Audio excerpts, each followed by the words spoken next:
First, I'd like to book you in a small lounge in Vegas for the experience. Then the area talk shows, you know, Tom Snyder, Mike Douglas, all leading to Carson. Then if he asks you to come back, I think he will. That should do it. So, you keep Modem out here in line while I work on them true lists at the network. You're a good kid, Corky.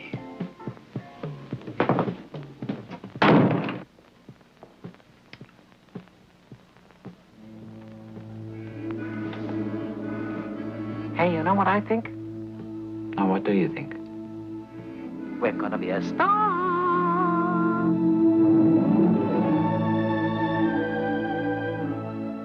That's a creepy opening scene from Magic, a frightening thriller with Anthony Hopkins as a ventriloquist with a split personality. I think it's one of the best movies of the year.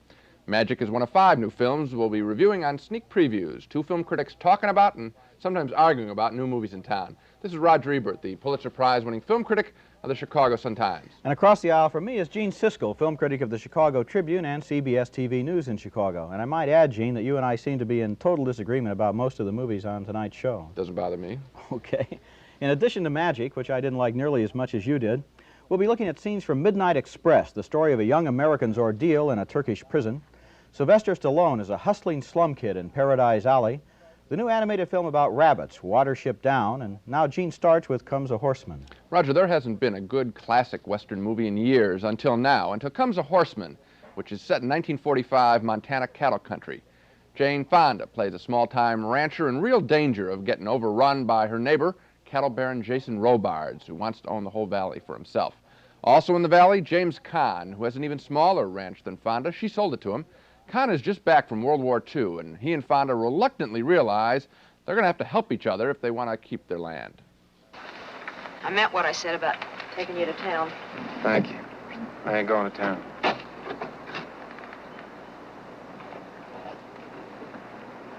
You ain't going back to that toilet you call a cabin, are you? Yes, ma'am.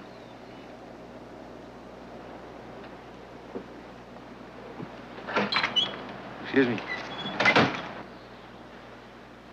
It seemed to me a person in your situation might use an able-bodied man.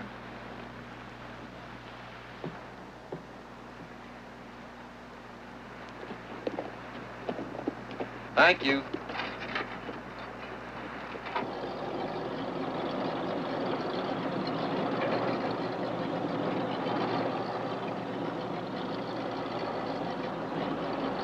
I guess I could use a hired hand. Sorry, I ain't no hired hand. I'll work with you, but I sure as hell can't work for you.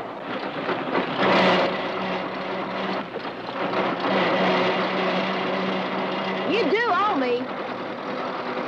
You owe me for the care and the time you spent at my place. Excuse me? I said you do owe me.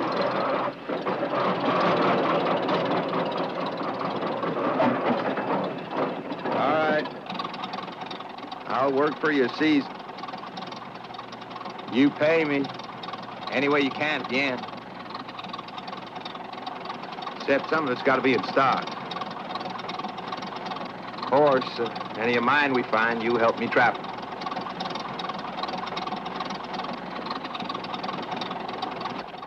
After they agree to work together, bad guy Jason Robards gets wind of it. He decides to show these 2 small-timers who's boss of the valley. Robards drives his cattle across James Caan's grazing land as the film's main battle begins to heat up. I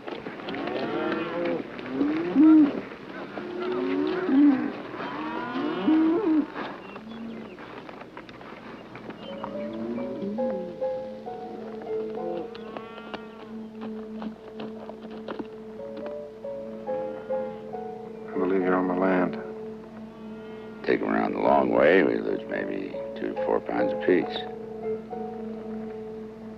It's the best way. Don't mean a damn to me. I'll pay passage fees. Imagine you will. You let him cross here, he's gonna walk all over you. This is a legal challenge. I know what I'm talking about. He tried to do this to my dad. You let me tend to my business. How many head you bringing? 1,000. Look like you're halfway through now.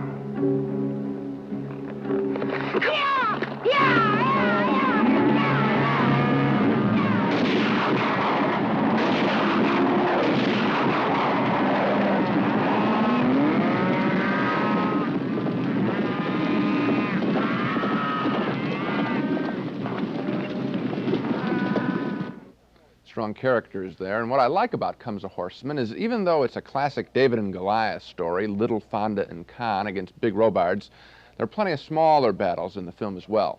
Fonda and Kahn have to learn to cooperate with each other, and Robards is fighting off an oil man who wants to drill in his land. But most important, Comes a Horseman is full of strong individuals, powerful people against a big Western sky. Ultimately, that's what makes it a classic Western and a good movie. A good movie, yes, I'd agree with that, but not a movie I could recommend. And in a way, it really should be good, because look who made it. Alan Pakula, the director, just made All the President's Men. Fonda gives a great performance. James Caan is better than he has been in a long time. The cinematography was by Gordon Willis, who did The Godfather. Sounds like you liked a little bit of it. I did like it a little bit. I'm not going to forget it right away. At the same time, though, they put all of this quality into it, but they forgot to put any life into it. It just kind of sits there. It's perfect in its own way, but it doesn't involve us. It doesn't have enough energy. I got involved as soon as Robards came on the screen. We see him in that cattle drive sequence. He's menacing. This film, as you said, is shot by the same guy who did the Godfather pictures. I found that this Robards character was just as powerful, power-hungry, family power-hungry as Michael Corleone. Well, but he really wasn't in the movie that much, Jason Robards wasn't. And for the rest of it, it seemed to me that things went along for an hour and 45 minutes with not very much really happening from moment to moment. Then we get this arbitrary melodramatic ending and the movie's over. It just didn't come together. I agree with you. The ending is slapdash and insults, I think, some of the fine qualities of earlier in the picture. Well, anyway, Midnight Express, which is our next film, is anything but slow-paced. It's the violent and terrifying story of a young American kid who tries to smuggle hashish out of Turkey and winds up with a life sentence. The movie is more or less based on the real-life story of Billy Hayes, who was arrested and jailed in Turkey in 1970 and escaped in 1975. Well, the 5 years in prison were sheer hell for Billy Hayes. He was beaten and brutalized, and the only thing that kept him going was the hope of a successful appeal or an escape. Now, in this scene, his girlfriend comes to visit him and to smuggle him some $100 bills.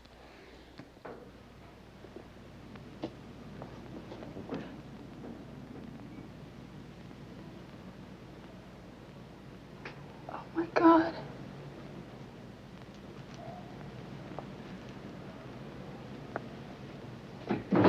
Oh, Billy.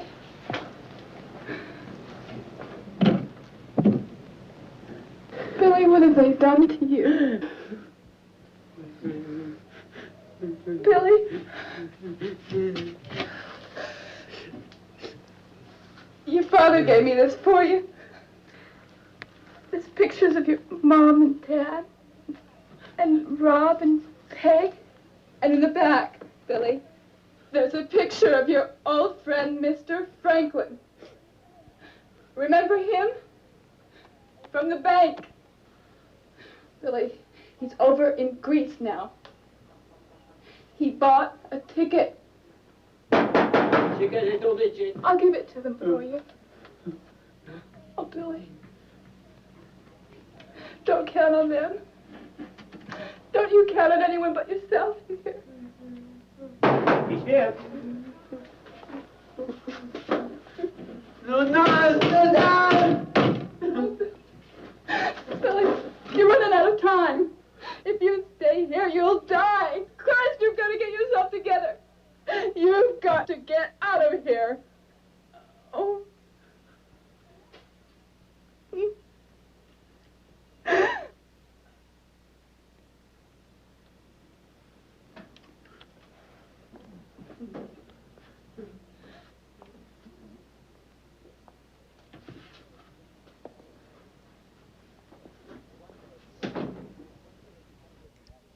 Well, right there is the turning point of the whole movie, because the money hidden in that book is Billy's first step on the road out of prison.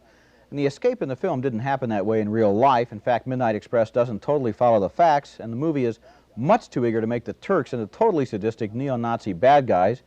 But somehow those are criticisms you come up with afterwards. Watching Midnight Express is a totally involving process. We're terrified and repelled by the violence in that prison, and yet somehow at the same time the prison becomes a microcosm of the world outside. So a lot of questions can be raised about Midnight Express, but it is a well-made thriller, it's a violent shocker, and it's never boring. Well, I did have a lot of questions raised by the film, and I thought it played kind of fast and loose with the facts. The only reason I bothered to check, right at the beginning of the picture, they have a card on the screen that says, based on a true story. At the end of the picture, a similar kind of thing. If they're going to claim to be truthful and try to impress me, I'm going to challenge them on being truthful. Well, you're right. If they are being dishonest, if they want people to accept the picture as a documentary of what happened to Billy Hayes. But I think most of the people going to see this picture don't even care if there really is a Billy Hayes or not. They're involved in the story of this young American kid. They get wrapped up in it. It works. It's a success. See, I think by overloading it, by making it so horrible in the prison, like you said, that they changed this kid into a hero. I don't think he was a hero. All I think he was a survivor. He was a survivor, and he was a drug smuggler, but it's kind of like the bad guys in a Hitchcock film. Because the camera follows them and their story, you identify with him. So he was a smuggler. At the same time, you want him to get out of prison. Okay, it thrilled you, didn't thrill me. The last picture that really scared me was The Exorcist. Before that, Rosemary's Baby. Well, there's a new movie named Magic, just as good as those two thrillers. It's the exciting story of a schizophrenic magician who uses ventriloquism in his act, and his dummy is the stronger part of his split personality. Anthony Hopkins plays the ventriloquist magician. After he hits it big in New York City, he becomes frightened by his success.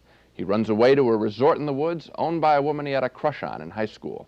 Anne Margaret plays that woman. She's unhappily married now, and she's excited to see Hopkins and his wise guy dummy. Oh, my God, you poor bats. You thought Peg didn't remember. Ah. You knew who I was, too? Yeah.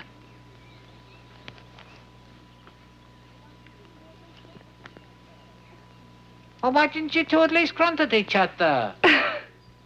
He's just as cute as he is on the tube. Cute? Feral, yes. Sexy, yes. Ronald Reagan is cute.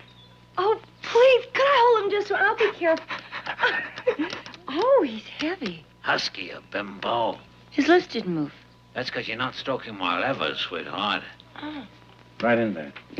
Ooh, she ghosted me. Ignore him. Go right ahead. Okay. There. Oh.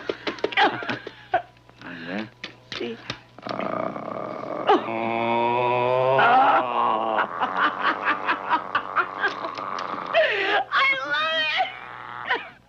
All seems very happy there, except that Corky, Anthony Hopkins, has run away from New York to see Anne Margaret without telling his agent, Burgess Meredith. Meredith eventually tracks Corky down. He realizes his client is a very sick man, afraid of success, and totally dependent on his dummy for strength. Nothing's funny. Not anymore. What are you going to do? Gonna make a few phone calls. Tell people you mean? Corky, you ain't in control.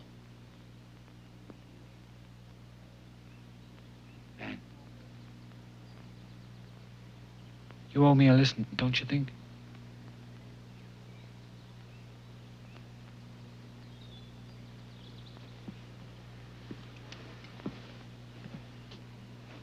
Yeah, I was kind of out of control back in the city. I could feel myself starting to slip down the iceberg. So you took off?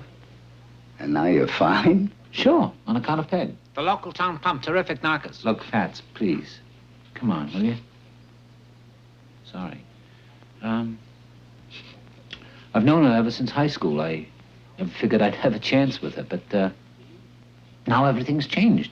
She believes in me. Listen, girls are for down the line, kid. Right now, you gotta let me help you. I know a lot of people. Beautiful doctors. He means head shrinkers. He just thinks they're a fruitcake. He doesn't. He never said that. He's on our side. Hate the film. Don't forget that. Never forget that. Hey, kid. I'm gonna ask you to do something. It's a little something anybody ought to be able to do. Now, if you can do it, fine. We'll forget this whole thing. But if you can't, we'll think about getting you to see somebody fast. Is it a deal? Name it. Make Fat shut up for 5 minutes.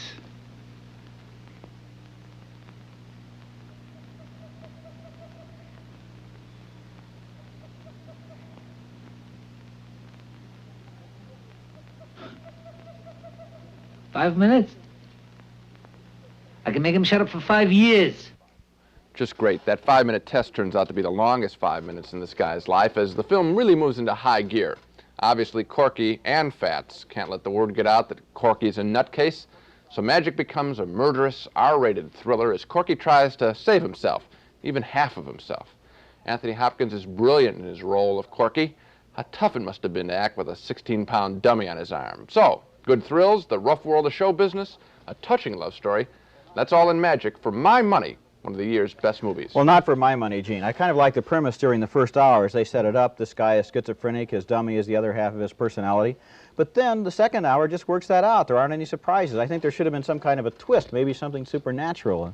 Roger, as long as the two of them are on camera, and I can see that, I can almost feel like the blood flowing between this guy and his dummy and his arm. If this guy can make a piece of wood come alive, I can't help but watch the picture. I have to agree with you, but that, I think the credit there goes to Anthony Hopkins. It's a great performance. Richard Attenborough does a good job of directing the picture. I like Burgess Meredith. I thought the general level of the picture was so high that the last half hour just let me down. I wanted something more to happen. I don't think the screenplay does justice to the talent of the people who made the movie. We're getting pictures that we like, but then they dribble off at the end. Well, that's an example with the next picture, I think, which is good until the end. Sylvester Stallone will be remembered for the rest of his days as Rocky. Has a new movie out called Paradise Alley. It's the story of 3 Italian-American brothers growing up in the Hell's Kitchen area of New York 30 years ago, trying to make it any way they can. Well, Stallone is only a street hustler, but just like Rocky, he knows he's going to be somebody someday. And here he tries out his line on a girl he wants to impress while he's walking her home at night. Listen, we get a 20-piece band, and I set you up in the best clubs in Manhattan or Brooklyn if you want. Huh?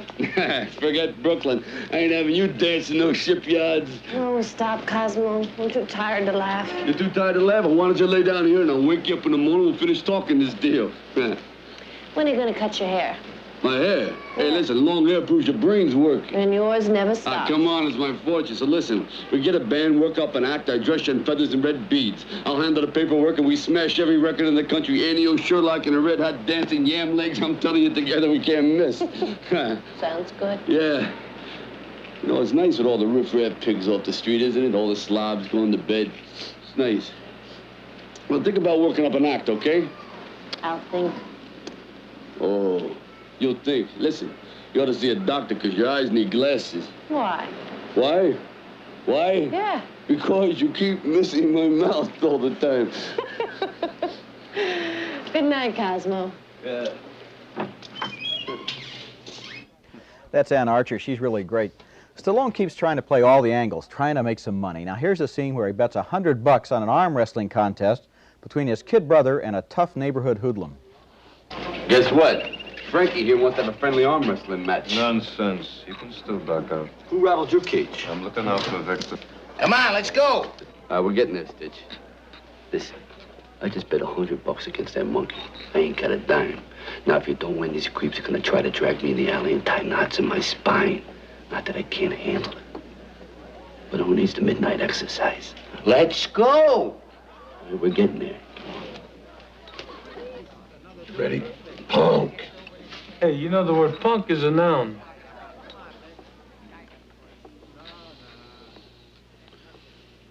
Shut your hole. Puke.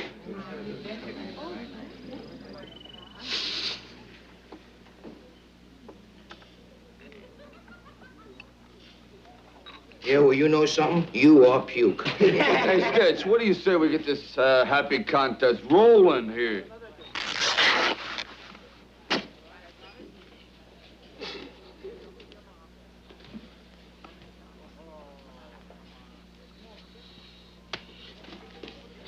Come on, Vic.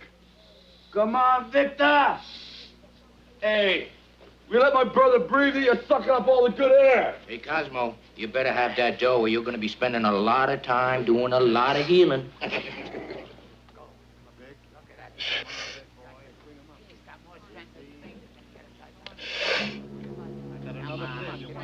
got you. All right. Okay, come on, look at something. He's got the arm that's muscle. Come on now. That's a tough guy. Come on. You got it. Come on, Vic. That's a great scene. It grows and grows, it builds and builds. It's just got great tension there. Anyway, the kid turns out to be the meal ticket for Stallone and his older brother, who talk him into becoming a professional wrestler. And Paradise Alley is Sylvester Stallone's movie all the way. He wrote it, he directed it, and he stars in it, and it's got a really original feeling to it. It's funny and outrageous, and Stallone isn't afraid to go to stylistic extremes. He uses corniness, broad comedy, wild exaggerations, whatever he needs to get his points across, like that guy tearing his shirt off. Right. Paradise Alley is never realistic. I don't think characters like this ever existed in Hell's Kitchen or anywhere else. But the movie exaggerates so well. It's so filled with life and energy and high spirits, carries us right along. Right along again until that ending. Until the end. You know, this picture, he creates such a weird world, as you said. This Paradise Alley is a gambling den and a wrestling parlor underneath some building. Really exciting. We expect some weird kind of finish to the picture. No, cornball happy ending. Right out of Rocky. Rocky ended with a big fist fight. This ends with a big wrestling match. Worked in Rocky. It doesn't work this time. I think maybe Stallone has this idea that if you just give people a happy, big, exciting physical ending, that it's going to work all the time. Well, the formula didn't work this time. It was a letdown. We cared about these characters. We wanted to see what happened to them. Yeah. Well, animated movies now are trying to make a comeback of a kind. This year, I think one of the better efforts is certain to be Watership Down, which takes us into the world of rabbits. But it's no cuddly bunny story. It's an adventure film filled with good and bad rabbits, and of course, that constant threat to animals in animated pictures, mankind, vicious mankind that wants to destroy the countryside to put up a housing development. In this scene, a wounded rabbit stumbles into a band of his fellow cottontails and tells them the story of how their homes, their rabbit warrens, have been destroyed. Who's there? All dead. Hold on. It's Captain Holly. Holly, it's me, Bigwig. I found you. I found you. He's been hurt. Look at that wound on his shoulder. I remember you. You're the one that saw it coming. But what happened? Our warren. Destroyed. Destroyed? How? Men came. Filled in the burrows. Couldn't get out. There was a strange sound. You see, the air turned bad. Runs blocked with dead bodies. We couldn't get out. Everything turned mad. Warren, earth, roots, grass, all pushed into the air. Men have always hated us. No. They just destroyed the warren because we were in their way. They'll never rest until they've spoiled the earth. Fairly emotional scene there. Watership Down ran on a little bit too long for my taste, but I found most of it very effective. I began seeing the world from the rabbit height of about 6 or 7 inches off the ground and below ground. I was put in touch with the delicate and brutal balance of nature. And I know the next time I see a rabbit running alongside a road, I'm going to wonder what bulldozer he's running away from. Watership Down is a good story, more mature than what we usually expect or get from an animated feature film. Well, that's what I had the problem with. I like the story. I didn't like the animation. I don't think they match. The story, as you pointed out, is about real rabbits. You know, they're not Bugs Bunny. They've got sinew and flesh and blood and muscle, and they're out there in the real world. And then the animation was all kind of soft-edged and cuddly and like a cartoon. I don't think it fit together. Well, all I can tell you is that just in that scene we saw there, that rabbit comes in, he's wounded, and he tells this sad story about the destruction, and I really bought it. Did you shed a tear, Gene? Came close. Well, okay. Well, look at those ears. I bet he liked Watership Down. At any rate, this mongrel on the mezzanine means it's time for Dog of the Week, our regular feature where each of us picks the week's worst movies. Okay, Gene, my dog this week is a wet blanket named Slithers. Got that great title, Slithers. You don't know if you're saying it or swallowing it. It's about this strange creature that grows up in the water near a nuclear waste dump, and then it crawls up onto the land to devour its innocent victims. You'd think they'd see it coming. It looks like Bigfoot, and it's wearing the cruddiest costume of the year, a slimy shag rug with seaweed and oatmeal stuck all over it. Send this monster to the cleaners. All during this movie, people are going, no, stop, anything but that. The only problem is the people aren't in the movie, they're in the audience. Well, Roger, my dog this week is a 4-year-old film named The Devil's Rain that's suddenly come back to a lot of theaters advertised as starring John Travolta. That's a complete lie. The Devil's Rain stars Ernest Borgnine as a devil's helper trying to hang on to some lost souls. Travolta is on screen for less than a minute. This was his first film. He had only one line of dialogue in it. Most of the time, he has red and green wax melting all over his face. It looks like he fell asleep on a pizza. There he is right at the end. Now, of course, the reason why Travolta is being advertised as starring in this ridiculous drivel is that right now he's the hottest actor in Hollywood. So beware of films you've never heard of promising big stars. One reason you never heard of them? They're lousy. Okay, Gene, and now for another look at the major movies on this show. Gene and I disagreed about Comes a Horseman, the new Western with Jane Fonda and James Caan. We both thought it was an intelligent, sensitive attempt at a modern Western, but Gene thought it worked and I didn't. So Gene gives it a yes and I give it a no. Gene recommends you see it, I don't. Midnight Express was a thriller about a young American in a Turkish prison. I liked it. I thought it was effective in its violent brutality, but Gene thought it played too loose with the facts, and so he gives it a no. We also split on Magic, the thriller starring Anthony Hopkins as a psychotic magician. Gene thought it was one of the best thrillers of recent years and gives it a yes. I thought it was all too predictable. Paradise Alley gets a yes from both of us. We thought the ending was weak, but we liked Sylvester Stallone's juicy portrait of a young man growing up in Hell's Kitchen. We disagreed again on Watership Down. Gene liked the animated film about some very human rabbits. I like the rabbits, but not the animation. Now, next on Sneak Previews, we'll show you scenes from 5 more new movies, including Slow Dancing in the Big City, an unusual love story about a newspaper man and a ballet dancer, Going Coconuts with Donnie and Marie Osmond, and A Dream of Passion, starring Melina Mercouri as a veteran actress who finds fact stranger than fiction. Until then, see you at the movies.